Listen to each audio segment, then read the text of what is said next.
रहता है। भाई बहुत सारे लोग हैं खूब कर रहे हैं, जैसे मान लो एग्जाम्पल के लिए हमारे भैया ही ऐसे ही है, बहुत अच्छे आदमी हैं, निष्कपट आदमी है, सब कुछ ठीक है, वो भगवान के प्रति उनकी श्रद्धा भी है, पढ़ भी रहे, लिख भी रहे, लेकिन कर्म अगर आप अपने लिए ही कर रहे हैं, उसमें आप उसके लिए नहीं कर रहे हैं, तो आपको समय तो लगेगा ही। MP गुप्ता अब वो भक्ति का प्रभाव बढ़ा है तब ना 3 महीना आपने 800 मजदूरों को रख करके रोज खिलाए हैं और प्रेम से खिलाए हैं।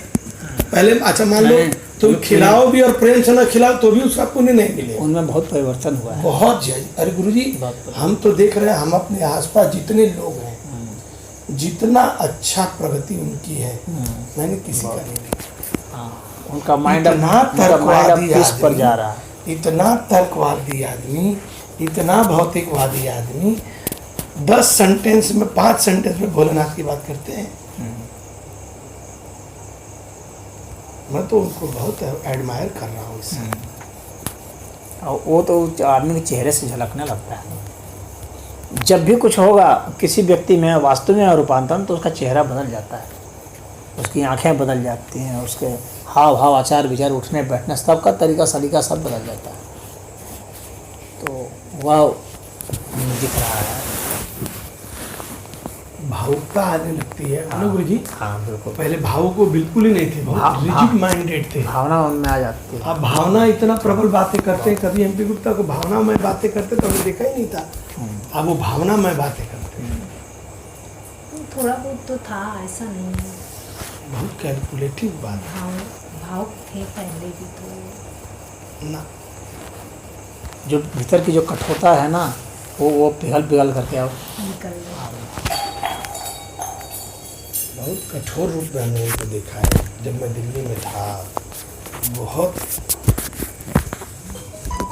ही धीरे धीरे वो समझ रहे हैं इस बात को कि ये जिंदगी में एक कैलकुलेशन चलता है। आज वो हर बात करते हैं कि संजीव, मतलब एक ये मैं अब एक ही बात सोचता हूँ कि प्रशांत अपना संभाल ले,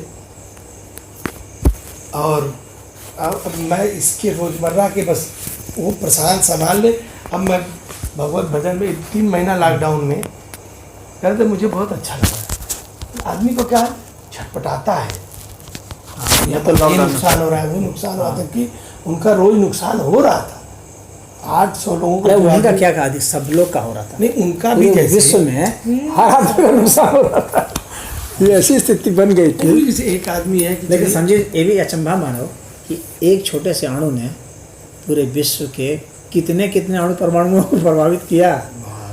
हाँ, 1 से 1 लोगों का तेवर ध्वस्त कर कितना दिया। कितने को कर दिया। कितने की गति को कहाँ से कहाँ कर इससे पता चलता है कि आदमी जो अपनी हैसियत को बहुत ज़्यादा आंक रहा था, उसकी हैसियत कहाँ पर है। एक अणु का मुकाबला नहीं कर पाने की हैसियत में है। सारे मिल करके बड़े बड़े इतना ये बना लिए, वो बना लिए। आदमी बहुत की तरह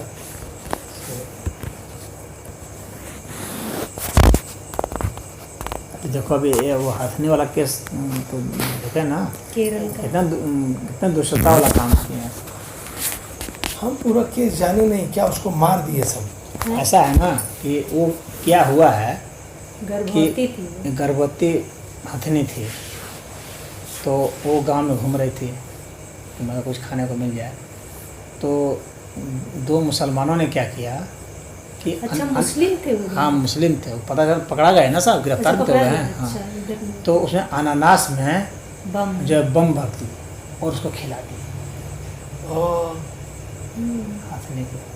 खाली वो क्या जानते हैं अनानास के भीतर बम भर दिया और भीतर वो जो है बम फट गया, पटाखा सा पूरा जल गई वो। 3 दिन तक नदी में वो खड़ी रही, उसकी गर्मी को बम की गर्मी, छोटा बम था मतलब, तालाब में चली गई, पूरा दिखाया है उसमें वो खड़ी रही।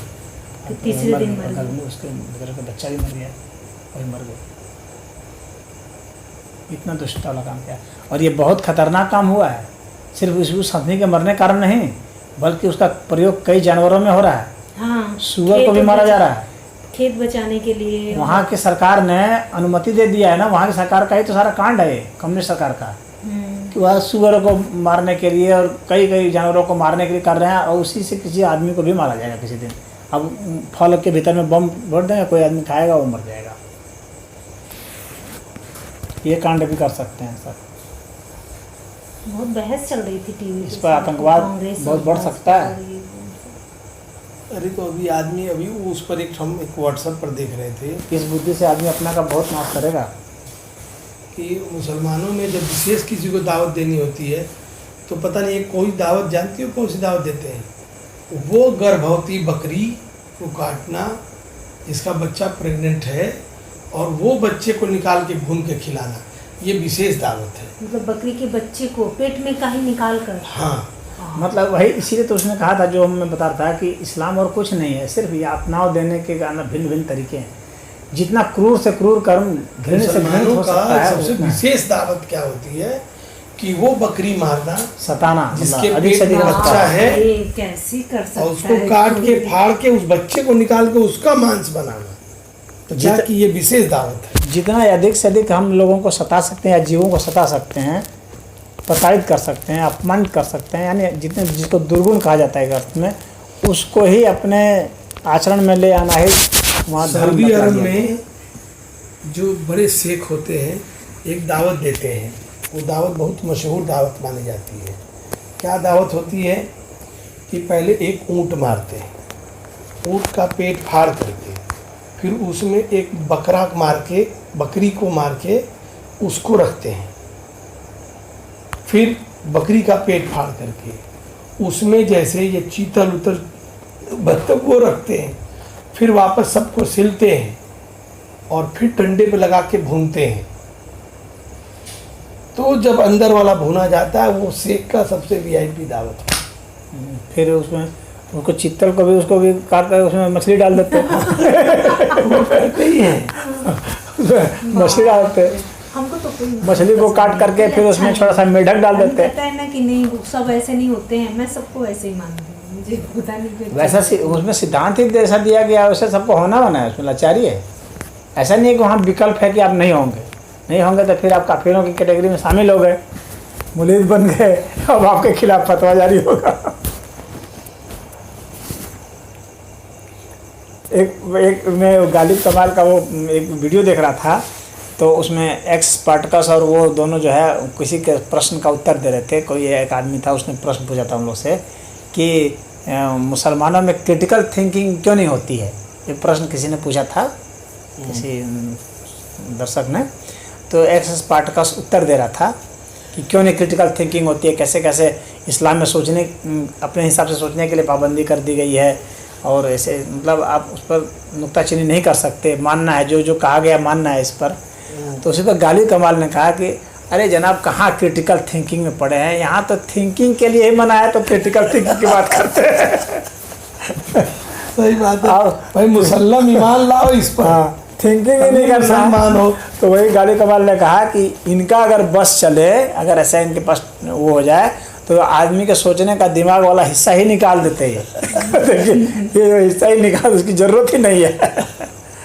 ऐसे बना दो आदमी को, बिना दिमाग वाला आदमी बना दो, बस खाली जो हमारे मार सकता है ना किसी गर्भवती, जो आप बता रहे हो बकरी का। हाँ, ये तो अभी अभी जो ये कांड हुआ है, अरे कुछ भी कर सकते हैं, जो भी आप सोच नहीं सकते वो सब कर सकते हैं। घृणित से घृणित कार्य, नीच से नीच कार्य करते हैं। चीन वाले क्या कर रहे हैं, कितने कितने को मार मार के खा रहे हैं ना। हाँ, चीन वाले देख लो, जितने भी तुम जितने भी पशु पक्षी देख लो अच्छा संजीव, जितने पशु पक्षी अध्ययन कर लो, आदमी से गिरा हुआ और कहीं तुमको कोई नहीं मिलेगा। वही तो श्रुति ने बहुत अच्छा फेसबुक पर डाला, आदमी से गिरा हुआ और कोई भी प्राणी नहीं मिलेगा।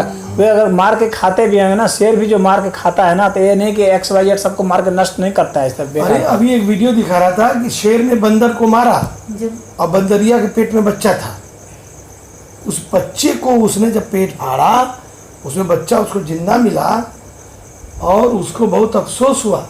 उस जिंदा बंदरिया के बच्चे को लेके गया और उसको चाट चाट के उसने जिलाने की कोशिश की।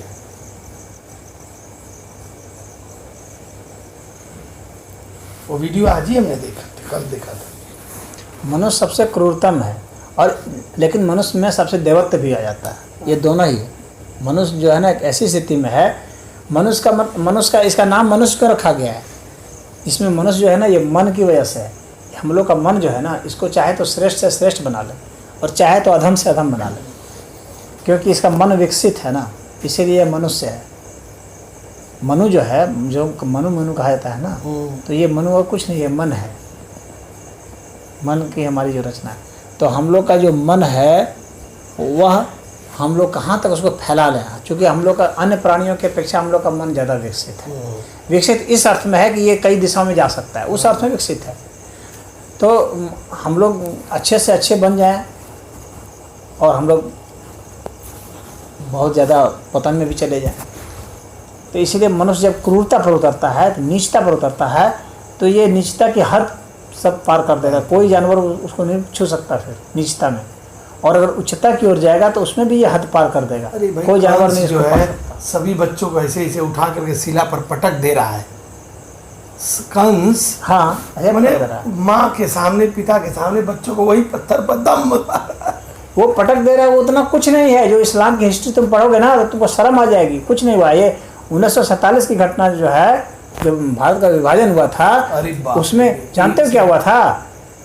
बच्चे को मार करके और उसको कच्चा गोश्त उसकी माँ को खिलाया जाता था। इतना नीच किया है मुसलमानों ने, किया है ये सब। उसके बच्चे को मार करके उसका कच्चा गोश्त उसकी माँ को खिलाया जाता था, खिलाने में मजबूर किया। बताओ इससे ज़्यादा। और वो भी उसकी औरत को पूरा नंगा करके, पूरा उसको नंगा करके एकदम 100% नंगा करके उसके बच्चे को उसके सामने मार करके उसका गोश्त वहीं बना करके और उसको खिलाया जाता था। मनुष्य नीचता पर उतरता है तो यहाँ तक उतर सकता है। इसकी नीचता की कोई। हिटलर क्या करता था? जिसको मारता था उसी से कहता था तो अपना कब्र खोदो। तो इतना नीचता पर उतर सकता है, उसको खून पी सकता है। यहाँ मिठारी कांड नहीं हुआ था, बच्चे को मार मार के खा रहे हैं। चीन में खाया जा रहा है, चीन में मनुष्यों को खा रहे हैं सब, कि मनुष्य का गोश्त सबसे अच्छा लगता है खाने में, तो वो खा रहे हैं। नरभक्षी पहले भी होते थे, आज भी नरभक्षी हैं।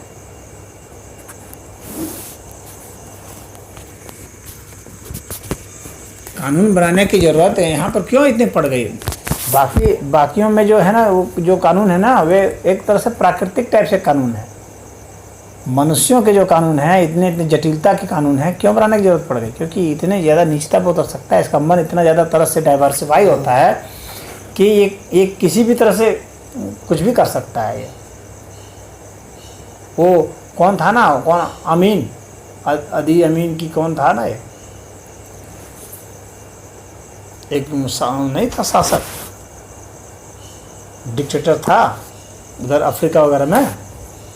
अच्छा, हम नहीं जानते। अरे उसका तो बहुत खतरनाक कहानी है। वो रोज़ आदमी का मांस खाता था वो,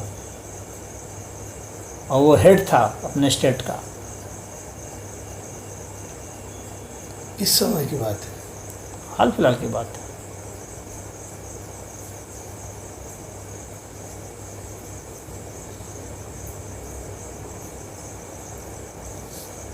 और उसी समय जो इजराइल का वो नहीं है, मोसाद ग्रुप, जो जासूसी विंग है, जो इंटेलिजेंस विंग है, तो उन लोगों ने ही तो जो अपहरण करके वहाँ ले गए थे सब जहाज़ को, जिसमें बहुत सारे यात्री थे, उसको वहाँ से छुड़ाया था। तो उस वक्त वही था। अच्छा, वही वहाँ का शासक था। गुरुजी, मनुष्य ऐसा ही रहा है शुरू से ही। फिर ये सतयुग, द्वापर, त्रेता, कलयुग, ये क्या है? ये तो क्या है, ये सब काल हैं, और ये सब काल हमारे पर अवतरित होते हैं। हम ही लोग सतयुग में जाते हैं। जब हम सत्य को ग्रहण करते हैं तो सतयुग में चले जाते हैं। अच्छा, हाँ, ऐसा नहीं है कि कोई समय था जब सतयुग ही था, जब सब मनुष्य अच्छे ही थे? सब मनुष्य अच्छे थे, ऐसा कभी कोई इतिहास नहीं रहा है। वही तो। अच्छा, ऐसा तुम कभी भी किसी भी इतिहास के पन्ने में देखो तो हर समय दुष्ट लोग रहे हैं, अत्याचारी लोग रहे हैं। तो मैंने ये चारों अवस्था है जिसमें हम हमेशा ही, ये हम लोग के भीतर की अवस्था है। और काल का जो फ्रेम है, कालखंड जो होता है, कालखंड तो ये ठीक है, ये बाहर का एक कालखंड है, लेकिन अध्यात्म में एक चीज़ याद रखना, सदैव अध्यात्म जो है ना, वो अपने भीतर की ही बात करता है। हालांकि वह इस बात को भी कहता है कि यथा ब्रह्मांडे तथा पिंडे, हाँ, और यथा पिंडे तथा ब्रह्मांडे, ये दोनों बात कहता है वो। लेकिन वो मुख्य रूप से ये ब्रह्म विद्या का शास्त्र है, ये योग का शास्त्र है। और यहाँ पर जो बात की जाती है अपने भीतर की, तो जो हमारे पास कालखंड उपलब्ध है सतयुग के रूप में, द्वापर के रूप में, त्रेता के रूप में, कलयुग के, हाँ, तो ये सारे जितने युग हैं ये सब अपने भीतर ही हैं। अच्छा, हाँ, सारे जिस अवस्था में रहते हैं उसी युग में हम निवास करते हैं। हाँ बिल्कुल। जब हम कलियुग में हैं तो इसका मतलब है कि हम जो है यंत्र के युग में हैं, हम कर्म के युग में हैं, वह कलियुग है। अच्छा, हाँ, जब हम कर्म के युग में, तो जब हम कर्म करेंगे तो कुछ विकार भी होंगे, निश्चित सी बात है। अच्छा, हाँ, तो जब हम कर्म करें तब तक हम कलियुग में हैं। हाँ, यानी जो सामान्य मनुष्यों की अवस्था है ये कलियुग की है। हाँ, और जब हम पहुंच जाते हैं इसके मुहाने पर तो द्वापर आ जाता है। जब हम दो तरफ हो जाते हैं, जब हमारे में डुअलिटी आ जाती है, माने कर्म को लेकर के और वैराग्य को लेकर। हाँ, जब दो तरफ होने लगते हैं, हाँ, कुछ कर्म भी कर रहे हैं, कुछ वो भी कर रहे हैं, थोड़ा आध्यात्म की ओर भी झुकाव हो गया है, थोड़ा ये भी कर रहे हैं, तो इसका मतलब हो गया कि अभी हम द्वापर में हमारा प्रवेश हो गया। तो वह पीरियड चलेगा। जब हम उस पीरियड से आगे निकलेंगे तब हम फिर त्रेता युग में चले जाएंगे, जाके तीन की भावना आएगी। त्रेता इसको कहते हैं त्रेत की वजह से, यानी जहाँ तीन की भावना हमारे पास रहेगी। एक तो ईश्वर होंगे, हाँ, एक जीव होंगे और एक संसार होगा। यहाँ तीन की भावना, तीन का बोध उसको होने लगेगा। ये तीन चीज़ का है, इसका कॉन्सेप्ट उसके दिमाग में अच्छा से बैठने लगेगा जब ये त्रेत हो जाएगा।